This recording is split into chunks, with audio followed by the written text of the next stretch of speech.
안녕하세요. 코딩의 신 아샬입니다. 오늘 할 이야기는 소프트웨어 장인이라는 책에 있는 내용을 살짝 읽어드리려고 해요. 가끔씩 이 책 서문에 있는 거를 다들 읽어보면 좋겠다 라는 얘기를 하는데, 이 책의 다른 부분들을 훑어보신 분들은 많은데 서문을 이렇게 꽂혀서 보신 분이 잘 없는 것 같더라고요. 그래서 이 책의 서문에 있는 내용을 살짝 읽어드릴게요. 그때 나는 21살이었다. 나이는 어렸지만 몇 년간의 코딩 경험이 있었다. 11살부터 코딩을 시작했고 19부터는 코딩으로 돈을 벌었다. 문제는 어린 나이에 약간이라도 경험이 있으면 쉽게 오만해진다는 것이었다. 나도 예외는 아니었다. 주위에서 볼 수 있는 젊고 오만한 개발자를 떠올리면 그때의 나로 생각해도 무방했다.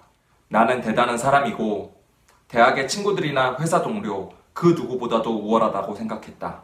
이런 내용이 쭉 있고요. 좀 넘어가면요. 다른 비즈니스 모듈에서 일하는 개발자들과 이야기하면서 사내 최고의 팀으로 꼽는 특별한 팀이 있다는 사실을 알게 되었다. 그 팀은 아키텍처 팀으로 전체 시스템의 핵심 부분을 책임지며 다른 비즈니스 모듈 팀들에서 사용될 기반 코드를 제공하는 일을 담당했다. 아키텍처 팀의 리더는 팀의 관리자이면서도 환상적인 개발자였다. 그는 매우 바쁜 사람이었지만 틈틈이 직접 코드를 손볼 시간을 내어 코드를 수정해서 본인의 이름으로 체크인하고 팀 멤버들이 작성한 코드들을 리뷰했다. 그 팀은 사내에서 가장 흥미로운 일들을 도맡아 하고 최고의 코드를 작성한다는 이야기도 들었다. 바로 내가 찾던 팀이었다.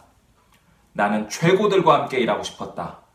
그 뒤로 좀 넘어가면은 그 팀 관리자에게 얘기해서 이렇게 얘기해요. 당신과 함께 일하고 싶습니다. 이렇게 얘기했는데, 그 다음에 한 30분 정도 대화가 이어지고 그는 언제 일을 시작할 수 있는지 물었다 라고 나와요. 그렇게 해서 그 팀에 합류하는 거죠. 그 다음 얘기, 여기서부터가 제가 진짜 하고 싶었던 얘기예요. 첫 업무일은 월요일이었다. 그날 아침 나무르가 이 팀의 리더죠. 나무르는 업무 할당에 대해서 이야기했다. 그는 내가 작업해야 할 애플리케이션의 한 부분에 대해 설명했고 금요일에 작업 결과를 같이 보자고 했다. 나는 흥분했다. 내 실력을 보일 절호의 기회였다. 내가 팀원으로서 자격이 있다는 것을 보여주고 싶었다. 그 다음에 쭉 지나서 주어진 시간의 절반도 안 되는 시간에 일을 끝낸 것이다. 그 다음에 쭉 가면 이제 이렇게 얘기해요. 흥분을 감추지 못하고 나무르의 사무실로 가서 다 끝냈습니다. 동작도 합니다. 라고 외치자 그는 타이핑을 멈추고 나를 돌아봤다. 코딩인 직업인 사람이 동작하는 코드를 만드는 건 기본이에요. 그는 조용히 말했다. 일을 끝냈다는 말에는 제대로 동작한다는 것이 당연히 포함되어 있죠. 시비를 거는 듯한 말투였다. 내 얼굴에서 웃음기가 조금 사라졌지만 원래 그의 말투가 그런 걸로 치부했다. 어쩌면 오늘 그에게 다른 나쁜 일이 있었을지도 모르는 거였다. 절대 일부러 험악한 말을 하는 것은 아닐 터였다. 여기 앉아서 작업한 코드를 같이 봅시다. 나무로 옆에 앉았다. 그 뒤에 조금 지나면은 코드를 같이 볼 거니까 가까이 오세요. 그가 말했다. 내가 작성한 코드는 200줄 남짓이었다. 나무르는 첫 번째 라인으로 커서를 옮기고 한 줄 한 줄 보기 시작했다.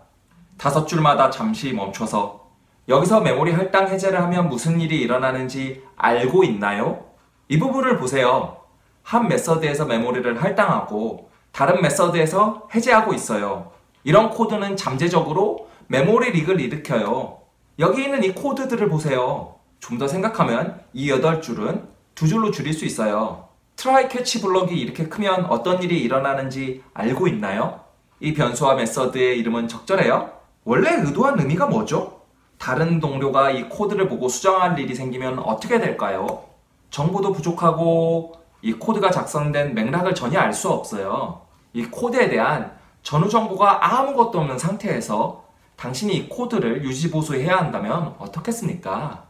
여기에 하드코드된 비트들은 뭐죠? 이 값들을 수정할 때마다 소스 코드를 열어서 수정하고 다시 컴파일하고 전체 애플리케이션을 재배포해야만 하나요? 왜 여기저기 똑같은 코드들이 있죠? 이 메서드는 너무 기네요.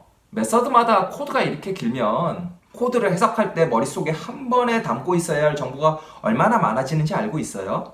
좀 더 단순하면서도 작게 만들고 동작 내용에 맞춰서 네이밍을 하면 어떨까요?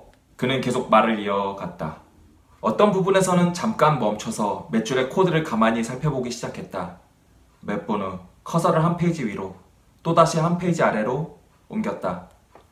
1990년대에는 다른 사람이 알아볼 수 없는 난해한 코드를 짤 수 있는 사람이 실력 있는 개발자로 통했다.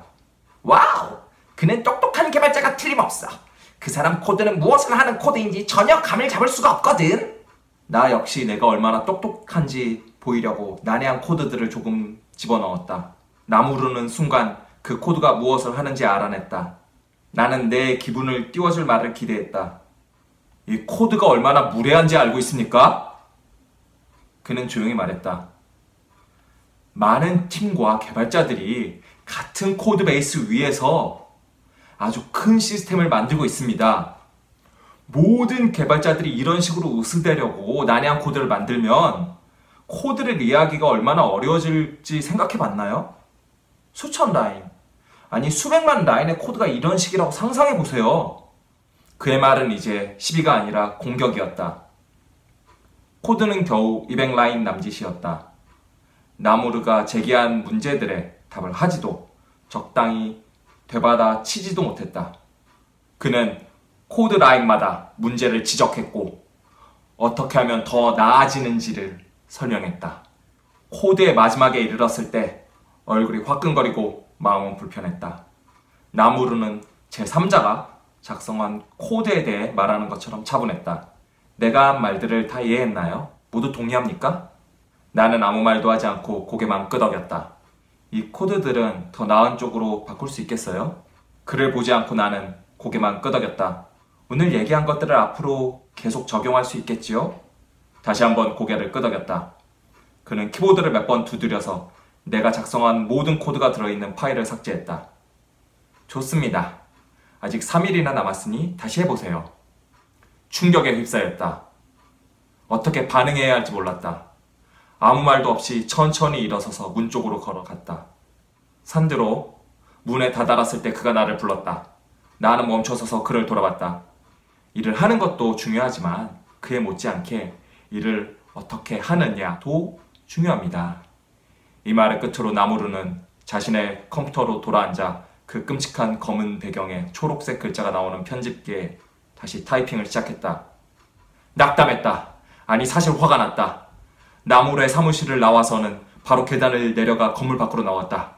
도대체 그가 뭐길래 나에게 이런 말을 할 수 있나. 형편없는 사람이다. 그런 사람을 위해서 일할 수는 없다. 이제 됐다. 이 회사와는 끝이다. 그만둘 테다. 담배 몇 개 피로 마음을 안정시킨 후 무슨 일이 일어난 건지 되새겨 보았다. 나무르는 1시간 넘게 나의 코드를 보면서 어떻게 하면 더 나은 코드를 만들 수 있는지 설명했다. 어떤 부분에서는 내 의견을 경청했고 틀린 점과 더 개선할 수 있는 점을 이야기했다. 코딩을 시작한 이후 처음으로 내게 시간을 들여 좋은 코드를 만드는 방법을 보여주는 사람을 찾았다는 사실을 깨달았다. 다른 사람들이 성장할 수 있도록 진심으로 도와주는 나보다 더 나은 훨씬 다양한 경험이 있는 누군가를 찾았다. 더 훌륭하고 더 높은 품질의 소프트웨어를 만드는 데 가치를 두는 사람을 찾았다. 나를 가르치는데 기꺼이 시간을 투자하는 사람을 만났다. 무엇보다도 나의 첫 번째 멘토를 찾았다. 뭐 이런 얘기를 쭉 해요. 굉장히 좀 길게 읽었는데 소프트웨어 장인정신이라고 옛날에 있었던 책이 있었고요.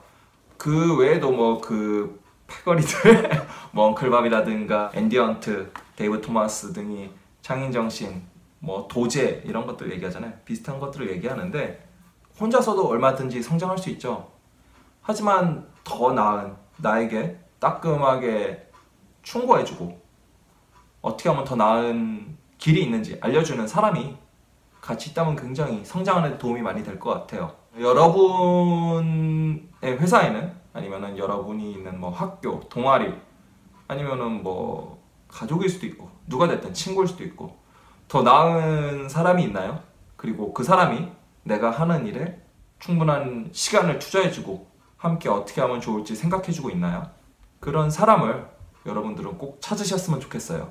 어떤 식으로든지 간에 여러분이 더 나은 것들을 듣고 더 나은 상황들, 더 나은 사람들 여러 가지를 접하면서 좀 더 많이 성장할 수 있으면 좋겠어요. 만약 그런 사람이 없다, 그럼 어떻게 해야 될까요? 기존에 말씀드린 것처럼 오픈소스 프로젝트에도 참여하고 여러 가지 모임에도 참여하고 발표도 이곳저곳에서 하시고 어떤 길을 택하시든지 간에 더 나은 친구, 동료, 선배 어쨌든 그런 인간관계를 통해서 더 많이 성장할 수 있기를 바랍니다. 이 책은 도서출판 길벗에서 나왔고요. 받은 책은 아니에요. 협찬도 아니고. 길벗 출판사 보고 계십니까? 아니 출판사랑 상관없이 근데 책이 좋아서 여러분들 한번 이 책을 꼭 읽어보세요. 제가 이 책 아마 소개한 적이 없는 것 같아서 저는 이 책 읽었을 때 굉장히 좀 감동적이었어요. 전체적으로 서문 같은 경우에는 특히 여러 번 더 봐서 여러분도 꼭 읽어보셨으면 합니다. 그러면은 구독 아직 안 하신 분들 구독해 주시고요. 좋아요 한 번씩 눌러주시고 댓글 남겨주시면은 좋을 것 같아요. 그러면 다음에 좀 더 재밌는 영상으로 찾아뵙도록 하지요.